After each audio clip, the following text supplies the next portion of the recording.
Bonjour, mon nom est Marie-Josée Lemieux et je vous souhaite la bienvenue à Conseil en bref, votre rendez-vous pour rester informé de l'actualité municipale. La séance du Conseil municipal du 16 juin 2025 d'Otterburn Park a débuté par un mot de bienvenue de la mairesse Mélanie Villeneuve, annonçant une soirée bien remplie. À l'ordre du jour figuraient plusieurs projets d'envergure, dont une nouvelle politique de sécurité routière, un partenariat avec la Chambre de commerce pour dynamiser le secteur commercial, l'installation d'un feu clignotant et la présentation du plan directeur des parcs. Les membres du Conseil ont également fait état de leurs récentes activités. Bonsoir tout le monde, j'espère que vous allez bien. Bienvenue à cette séance du 16 juin 2025. Donc, ce soir, on a quand même des beaux projets à vous présenter. On a l'adoption de l'ordre du jour. Avant, on aurait le rapport mensuel du Conseil. Je peux peut-être vous parler un petit peu de ce qui s'en vient là, justement dans la séance de ce soir. Là. On veut vous parler d'un comité du secteur commercial en collaboration avec la Chambre de commerce. On a aussi une politique là, qu'on dépose aujourd'hui après plusieurs heures de travail là, concernant le traitement des demandes d'intervention en sécurité routière. On prend en charge aussi l'installation d'un feu clignotant. Là, on l'aurait à l'ordre du jour ce soir. Puis également un plan directeur des parcs. Là, fait qu'il y a quelques projets là, comme ça là, sur lesquels on a travaillé dans les derniers mois qu'on voit ce soir. Sinon, c'est ça, j'ai un peu abandonné mes habitudes de vous décrire vraiment jour par jour parce que ce que je fais, parce que visiblement, c'est pas très intéressant. Mais sinon, plutôt de vous rapporter quelques ces informations là, sur les projets en cours, je pense qu'il y a le projet des Bosquets, là, où est-ce qu'on se fait beaucoup poser des questions, là, à savoir comment ça va. 99,9 %, je dirais qu'on est rendu. On est vraiment sur des petites vérifications à faire avant de pouvoir là, aller de l'avant avec des annonces officielles. Il faut savoir qu'on a un partenariat avec la CMM, donc on est en collaboration également avec eux pour ce qui est des communications, là. Également, par rapport à ça, on évalue aussi là, la possibilité de, en parallèle, d'être capable de voir des scénarios pour une préouverture là, également. C'est sûr qu'il y a beaucoup d'entretien à faire au niveau des sentiers. Donc, on va regarder, voir qu'est-ce qui est possible de faire là, d'ici à ce qu'on ait vraiment pu travailler l'ensemble des bosquets. Puis sinon, j'étais aux assises du 14 au 16 mai. Puis, on a parlé bien sûr de toutes sortes de choses. Moi, j'ai eu au niveau de l'intelligence artificielle là, que ça m'a quand même beaucoup intéressée. L'intelligence artificielle, on pense beaucoup au niveau des communications. Au niveau de l'organisation du travail, là, c'est quand même assez impressionnant là, ce qui peut être fait. Puis, ça vaut vraiment la peine c'est ça, de s'interroger à savoir comment est-ce qu'on peut l'utiliser de bonne façon, de façon éthique. Mais c'est ça, vraiment, il ne faut pas manquer le bateau parce qu'on a des municipalités là, qui vont de l'avant. Puis, veut pas, il faut être également là, en avant du bateau. Là, je vais être à un congrès là-dessus. Je pense que c'est cette semaine là, qui est organisé également par l'UMQ. Donc, ça serait pas mal ça de mon côté. Je vais laisser le micro par ordre de district, M. Portelance. Merci. Oui, merci. Pour moi, c'est un petit mois. Je me suis permis des vacances une fois par année, donc quelques semaines de vacances, ce qui fait que c'est un peu moins occupé. Peut-être juste souligner, on a eu une très belle rencontre entre élus, les élus de Mont-Saint-Hilaire et d'Otterburn Park. Donc, on a eu une rencontre intéressante. Et également, en fin de semaine, c'était le dîner des aînés. Et encore une fois, là, mon partenaire Claude Leroux et moi, on était les deux bénévoles derrière le barbecue. Fait que merci Claude, et en même temps, on doit nous remercier. Il y avait un grand nombre de bénévoles cette année, plus que jamais. Fait que ça nous a donné un bon coup de main. Je pense que c'était très apprécié par l'ensemble des aînés de la ville. Oui, merci, M. Portelance. M. Turcotte? Oui, merci. Donc, pour ma part, j'étais moi aussi là, du 14 au 16 aux assises de l'Union des municipalités du Québec. Moi, j'ai assisté là, à des conférences sur plus des solutions créatives en transport collectif, puis des stratégies de transition climatique là, à la portée des municipalités. Le 8 juin, j'ai assisté à la fête de la pêche qui était à la halte routière à Otterburn. C'était super. Il y avait des bénévoles, là, des citoyens d'ici là, qui aidaient le monde pas trop connaissant, les enfants, à ranger le canne à pêche, tout ça. J'ai trouvé ça vraiment très charmant. C'était vraiment un bel événement. Le 14 juin, en fin de semaine, en fait, il y avait la course des élus, qui était une course de bateau dragon contre des élus d'autres villes autour. C'était très bien aussi. Merci. Oui, merci, M. Turcotte. M. Girard? Merci beaucoup, Mme la mairesse. Donc, pour ma part, moi, le 26 mai, j'ai participé au plénier public, comme on fait maintenant à tous les mois. J'adore l'implication citoyenne qu'on voit. On avait moins que la première séance la semaine dernière, mais c'était quand même bien. Et j'ai aussi participé avec mon collègue, M. Leroux, le 11 juin à la Commission des finances, ce qu'on fait aussi à tous les mois. C'est ça. Merci, M. Girard. M. Leroux? Merci beaucoup, Mme la mairesse. De mon côté, le 20 mai, j'avais la commission sur la mobilité active et la sécurité. Le 23 mai, j'ai assisté en compagnie de la mairesse au 5 à 7 offert par la Légion canadienne pour célébrer les 80 ans de l'organisme. Le 26 mai, il y avait une rencontre citoyenne en compagnie de la mairesse ainsi que concernant la sécurité des enfants au pourtour de l'École Notre-Dame avec certaines citoyennes du pavillon 1.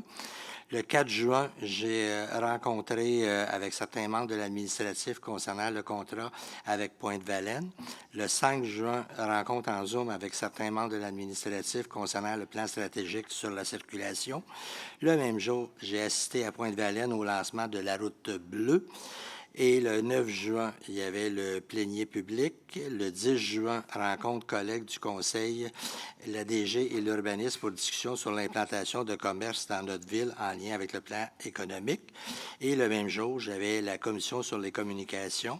Le 11 juin, avec mon collègue commission des finances. Et finalement, hier, c'était le pique-nique des aînés pour la 4e année avec mon collègue Jacques comme bénévole. On a assisté et on a été les cuistots. Alors, merci beaucoup. Par ailleurs, la conseillère municipale Clarisse Vien a fait une annonce concernant son avenir politique et son engagement envers la communauté. Le 13 juin, j'ai assisté au spectacle de Patrice Lécuyer ici même. C'était important de voir tout le monde qui remplissait la salle au grand complet. Le stationnement était plein.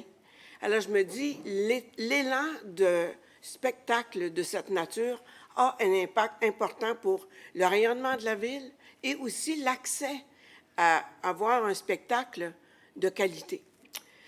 Le 15 juin, j'étais en journée plein air et pique-nique des aînés à Pointe-Valène, où il y avait plus de 75 personnes qui ont participé à cette activité, dont Mme la mairesse, Claude, on faisait des hot dogs. Moi, j'étais Mme Cheeseburger. Hein? Fait que je déplaçais les fromages dans les hamburgers. Et où ce soir, je suis ici. Mais j'aimerais vous rajouter quelque chose avant de quitter. Alors, chers citoyens, chères citoyennes, j'ai une grande émotion que je vous annonce que je vais être candidate à la mairie lors des prochaines élections municipales. Et mon équipe sera pluridisciplinaire, compétitive, soudée et engagée. Ça fait 50 ans que j'habite ici et ça fait 8 ans que je suis conseillère municipale pour notre ville. Ces années d'expérience m'ont beaucoup appris. Et ça m'incite à poursuivre mon implication politique et communautaire, ainsi que mon engagement à l'épanouissement et à la prospérité de la ville. Otterburn Park, c'est une ville qui a pris une racine en 1969 et depuis lors, les leaders d'hier l'ont apprivoisé et l'ont guidé. En tant que prochaine leader, maintenant, de ici et maintenant, je saurai la mener dans une détermination avec rigueur. Alors, Otterburn Park, la nature m'inspire. Alors, c'est un peu le propos que je voulais vous tenir en séance publique. Merci. Parfait. Merci, Mme Vien. Donc, on salue votre courage. Monsieur le conseiller Marc Girard-Aline a présenté un avis de motion pour un projet de règlement visant à encadrer les droits acquis. Par la suite, il a été résolu à l'unanimité qu'une assemblée publique de consultation serait également tenue. On en serait à l'avis de motion là, pour un projet de règlement pour encadrant les droits acquis. Monsieur Girard? Merci beaucoup, Madame la mairesse. Donc, ce projet-là, c'est en lien avec une demande de modification de règlement citoyen. Dans le fond, on s'en va chercher, pour contexte, le règlement sur les droits acquis à Otterburn Park est très restrictif et on s'enligne un peu plus vers ce qui se fait dans les autres villes au Québec pour permettre de faire certains travaux tout en préservant son droit acquis. Donc, c'est juste, c'est ça le but de l'exercice. Donc, je, Marc Girard-Raline, donne avis de motion de la présentation à une prochaine séance du Conseil municipal du règlement 431-53, modifiant le règlement de zonage du numéro 431 afin de modifier les normes encadrant les droits acquis. L'objet de ce règlement est d'amender le règlement de zonage afin de permettre l'agrandissement d'une construction dont l'usage est dérogatoire sous certaines conditions et l'agrandissement d'un bâtiment dont l'implantation est dérogatoire sous certaines conditions. Tous les membres du conseil municipal ont reçu une copie du premier projet de règlement le 1er mai 2025.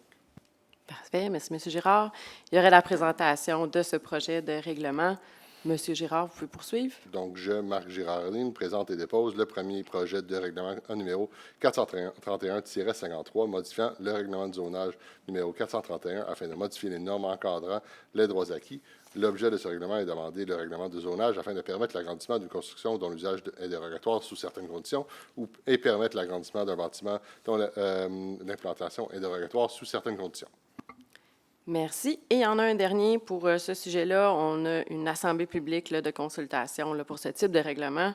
Monsieur Girard. Donc, considérant qu'une assemblée publique de consultation doit être tenue dans le cadre de l'adoption du premier projet de règlement suivant, premier projet de règlement 431-53, modifiant le règlement de zonage numéro 431 afin de modifier les normes encadrant les droits acquis, il est résolu à l'unanimité, tel que proposé par moi-même, Marc Girard-Raline, que l'Assemblée publique de consultation sur le premier projet de règlement ci-dessus mentionné soit fixée au 21 juillet 2025 à 19h au Centre culturel et communautaire de la Pointe-Valène, situé ici au 85 rue Oxford à Otterburn Park. Afin d'assurer une gestion efficace et transparente des ressources électorales lors des élections municipales de 2025, voici ce qu'il a été résolu. Les précisions du conseiller Jacques Portelance. Oui, désolé. Donc, en considérant que la Ville veut établir la rémunération du personnel électoral dans le cadre des élections générales à venir, en considérant l'article 203 de la loi sur les élections référendum, la présidente d'élection peut, au nom de la Ville, conclure tout contrat pour se procurer le matériel nécessaire pour le scrutin. En considérant la recommandation du chef de division des affaires juridiques, je propose que le conseil municipal adopte le tarif de rémunération pour le personnel électoral tel que présenté. Donc, pour le président d'élection, 7 000 $, qui est un montant forfaitaire. Pour la secrétaire d'élection, 5 250 $, qui est un montant forfaitaire. Pour le trésorier, 2 310 $, toujours forfaitaire. Pour la commission de révision, le président de la commission, 22 $ de l'heure. Le vice-président de la commission, 21 $ de l'heure. Secrétaire de la commission, 21 $ de l'heure. Le jour du vote, le responsable de salle, ce qu'on appelle habituellement le primo, 35 $ de l'heure. Le président de la table de vérification, 18 $ de l'heure. Tout autre membre de la table de vérification, 18 $ de l'heure. Le scrutateur, 22,50 $. Secrétaire, 22,50 $. Les substituts, seulement sur appel et avec déplacement, c'est 70 $, qui est un montant forfaitaire. Un substitut également sur appel sans déplacement, à ce moment-là, c'est 50 $ comme montant forfaitaire. Pour tout autre employé, bien, selon la grille salariale en vigueur pour les employés syndiqués, ou 16 $ de l'heure. Considérant la formation, toute formation, c'est 50 $.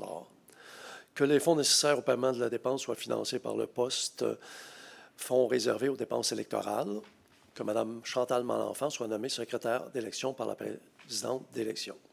La mairesse Mélanie Villeneuve a présenté les faits saillants du rapport financier et du rapport du vérificateur externe.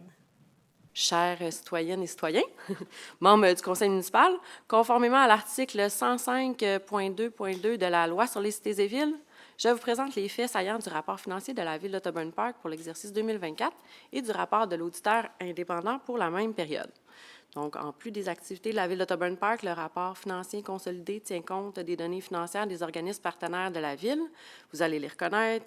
La Régie intermunicipale de l'eau de la Vallée du Richelieu, la Régie d'assainissement des eaux de la Vallée du Richelieu, la Régie intermunicipale de police Richelieu-Saint-Laurent, Régie intermunicipale de sécurité incendie de la Vallée du Richelieu, la Régie intermunicipale des services animaliers de la Vallée du Richelieu, la Société culturelle de la Pointe-Valenne, la MRC de la Vallée du Richelieu, la Communauté métropolitaine de Montréal et l'Autorité régionale du transport métropolitain. Durant l'exercice 2024, la Ville d'Otterburn Park a réalisé un excédent de fonctionnement non consolidé à des fins fiscales de 5 376 021. Cet excédent provient de plusieurs sources. Donc, on a des revenus supplémentaires de 1 525 902 au montant budgété provenant principalement des activités suivantes. Donc, on a des revenus d'intérêt de 621 000 excédentaires, on a des revenus de transfert de 412 400 et des taxes supplémentaires liées aux nouveaux projets aux mises à jour du rôle d'évaluation de 306 500. On a des dépenses comptables et fiscales inférieures de 776 743 aux sommes prévues au budget provenant pour 65 des salaires et avantages sociaux moindres dus à des difficultés d'embauche. On a également le versement de la partie fédérale de la subvention FIMO de 1,9 million de dollars non budgété pour l'année 2024. En 2024, la Ville a engagé des dépenses en immobilisation pour un total de 10 millions. De ce montant, 4,6 millions est pour l'acquisition des terrains pour la future école, 2,9 millions pour la réhabilitation des cours d'eau et 2,4 millions pour la réfection de ces infrastructures existantes et la construction de nouvelles infrastructures. Je vous parle maintenant de l'état des réserves et excédents de fonctionnement accumulés. Donc, au 31 décembre 2024, la Ville peut compter sur un excédent de fonctionnement non affecté et affecté de 10,17 millions, donc 7,9 millions en 2023, un fonds de roulement dont le solde est de 1,04 million et des fonds réservés pour services de dette future de 3 millions. L'ensemble de ces sommes totalise 14,2 millions. Concernant la dette à long terme, à la clôture en 2024, la dette à long terme de la Ville totalisait 31,4 millions. La Ville est également responsable de sa part de la dette des organismes partenaires qui ont été nommés tout à l'heure pour un montant de 4,5 millions. Des tiers, principalement le gouvernement du Québec, assume 6,4 millions de cette dette, ce qui porte à 29,5 millions la dette à la charge de la Ville. Le rapport de l'auditeur indépendant, donc l'audit du rapport financier de 2024 de la Ville, a été effectué par la firme MPA, Société de comptables professionnels agréés.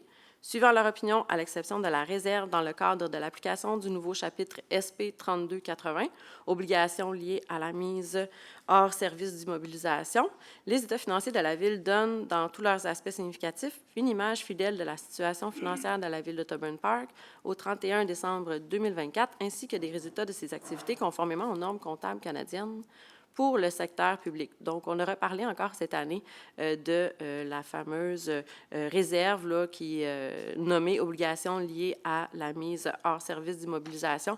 On parle, par exemple, c'est quelque chose qu'on retrouve dans la majorité des villes là, depuis l'année dernière, donc qui regarde l'état de certaines de nos immeubles, par exemple, qui auraient des problématiques au niveau de l'amiante. Donc, qu'il faut tenir compte là, dans le cadre de notre rapport financier. Donc, c'est un rapport là, qui a été soumis là, par notre firme comptable là, pour laquelle on a eu une rencontre là, avec eux. Là. Donc, est-ce qu'il y aurait d'autres éléments qui voudraient être ajoutés au niveau du conseil?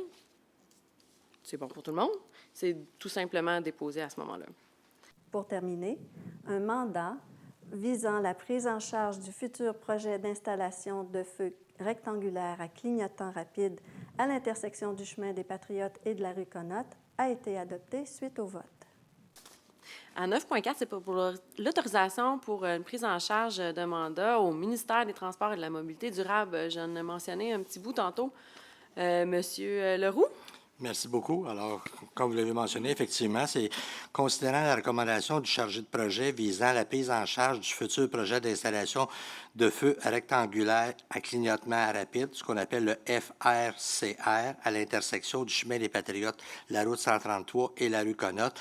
Alors, considérant qu'une entente de collaboration devrait être conclue entre le ministère du Transport et de la Mobilité durable et la Ville d'Ottawa Park concernant le partage des responsabilités et des coûts liés à la réalisation du projet, considérant l'engagement du MTMD à rembourser l'ensemble des coûts afférents à la mise en œuvre, tel que proposé par moi, Claude Leroux, que la Ville d'Ottawa Park mandate le chargé de projet ou la directrice générale à entreprendre les démarches nécessaires et à négocier avec le ministère des Transports et de la Mobilité durable du Québec dans le cadre du projet visant la prise en charge du futur projet d'installation de feux rectangulaires à clignotant rapide à l'intersection du chemin des Patriotes et de la rue Connotte. Si on attend après le ministère, ça peut aller seulement qu'en 2028, alors que si on le fait présentement, bien, ça va avancer pas mal plus vite et on va avoir un beau feu de circulation juste en haut ici, tout simplement, et les piétons vont pouvoir circuler de façon sécuritaire. Merci, Alors, je Monsieur Leroux. me pose la question, M. Leroux et Mme la mairesse et Mme la directrice générale. Lors du PTI, en novembre et décembre dernier, on a parlé de ce sujet-là pour un montant de 30 000 $. C'était 2 feux clignotants permettant aux gens de traverser la rue. Et là, vous nous arrivez avec un projet de 1 million. Est-ce qu'il est possible de se poser la question, l'envahissement d'un feu clignotant au coin de Connotte et Chemin des Patriotes, au lieu d'avoir des feux clignotants qu'on peut voir autant à Saint-Jean-Baptiste, autant à Saint-Mathias, qu'ils font aussi effectifs, ils font aussi l'affaire. Ils sont moins envahissants que un feu clignotant installé pour 1 million de $. On sait c'est quoi. Alors, c'est un peu la raison pourquoi je pose la question. Comment justifier un écart de 30 000 à 1 million quand on veut atteindre le même objectif? Et comment arriver à justifier? Ben oui, ils vont tout payer, mais c'est toujours nos contribuables, nous contribuables, qui payons tout le temps. On peut-tu regarder ça autrement? Oui. Ben, dans le fond, dans ce cas-ci, il va falloir regarder au niveau du PTI ce qui était inscrit. Parfait. Dans le fond, c'est ça. Ça serait, ce qui est proposé ici, c'est vraiment 100% assumé par le ministère. Donc, ça veut dire que nos contribuables ne paieraient pas davantage que l'ensemble des contribuables au Québec. Mais là, je pense qu'il y a un enjeu au niveau des coûts de construction. Là, c'est partout dans les nouvelles. Nous, comme ville, c'est super si on peut faire en sorte qu'on n'assume pas ce type de... Puis dans ce cas-ci, si on parle d'une route provinciale. Donc, je pense que ça fait tout à fait du sens à ce que la sécurité, il y a des enjeux de sécurité qui ont été identifiés justement par le ministère. À notre demande, on a fait faire une étude. Le ministère a considéré comme quoi il y avait des améliorations à apporter à cette intersection-là. Maintenant, le 1 million de $ ne couvre pas nécessairement non plus le poteau, la machine et tout ça. Ça couvre aussi de ce qu'on comprend là, de façon préliminaire au niveau des plans et devis. Aussi l'aménagement du secteur, là, c'est-à-dire qu'on ne peut pas simplement juste mettre 2 poteaux, mais il faut également des endroits refuges pour les piétons. Donc, ça prend un aménagement qui est quand même considérable. Puis là, de ce que je comprends, c'est qu'on est quand même dans du préliminaire également. Mais cela dit, l'autre choix qu'aurait le Conseil, ça serait de refuser que ça soit fait plus tard par le MTQ, donc possiblement même à des coûts supérieurs. Puis pendant ce temps-là, on sait qu'il y a des problématiques au niveau de la sécurité et que c'est des problématiques qui sont quand même criantes, là. C'est-à-dire que, tu sais, on rencontre là, des accidents là, dans ce secteur-là. Donc, je vois pas, à moins que le Conseil ne souhaite pas aller de l'avant, je vois pas qu'est-ce qui nous retiendrait, nous, comme Conseil, de prendre nos responsabilités là, par rapport à ça. Et si vous permettez, le MTQ était bien clair aussi à ce niveau-là, c'est qu'il faut y aller avec le devis à eux autres tel qu'ils l'ont mentionné. Ouais. Sinon, ils ne payent absolument rien. On ne peut pas arriver de dire dans notre propre chef, bien, ça coûte 30 000 $ comme vous dites, puis c'est ça qu'on met, ils refusent. C'est toi-même, Claude, qui en a parlé l'année passée, tu sais. Alors, on est devant un choix incroyablement attirant. mais incroyablement envahissant aussi. Puis on veut garder un esprit champêtre de la ville, on la perd là, avec ça. Alors, je doute qu'on va être gagnant, on va avoir... on a la même chose. On l'avait prévu au PTI pour un montant moindre. Très bien. Bien, merci, Mme Vienne. Dans le fond, là, ce soir, ce qu'on fait, c'est qu'on donne l'autorisation à notre administration de prendre en charge donc les prochaines étapes qui s'en viennent, là, c'est-à-dire plans et devis. Comme dit M. Leroux, il va falloir se plier là, aux exigences du ministère. C'est pas aujourd'hui qu'on donne un contrat là, par rapport à un plan là, qu'on n'a pas vu, là, donc on n'est pas tout à fait là encore. Mais veut pas, c'est qu'on devient un petit peu en charge de faire les prochaines étapes. Là, je pense que j'ai juste une proposition pour l'instant. Je ne sais pas pour quelqu'un pour appuyer. Là, je ne sais pas c'est qui voudrait appuyer la résolution. J'appuie. Parfait. Est-ce qu'il y a une demande de vote? Oui, pas de problème. Donc, à ce moment-là, on irait par un numéro de district. M. Portelance? Donc, je vote pour la proposition. Parfait. Merci, M. Portelance. M. Turcotte? Oui, malgré les coûts qui, selon moi, ne font pas de sens, ça, je suis bien d'accord avec vous, mais je vote pour la proposition. Merci, M. Turcotte. M. Girard? Je vote pour. Merci. Je vote pour. Parfait. Merci, M. Je Leroux. vote contre. Je Merci. vote contre parce que ça va être une installation envahissante sur un secteur qui a eu aucune réponse par le MTQ des 20 dernières années. Alors, ça me surprend énormément qu'il ait changé comme ça d'idée, parce qu'il ne voulait rien savoir les 20 dernières années. Je pense qu'il n'y avait pas de demande formelle non plus qui avait été formulée dans les dernières années. Très bien. Très bien. 10 000 passages par jour qu'on mentionne. Là, je pense que c'est peut-être ça aussi qui fait la différence. Merci d'avoir été des nôtres pour cette édition de Conseil en bref, une présentation de TVR 9. À la prochaine.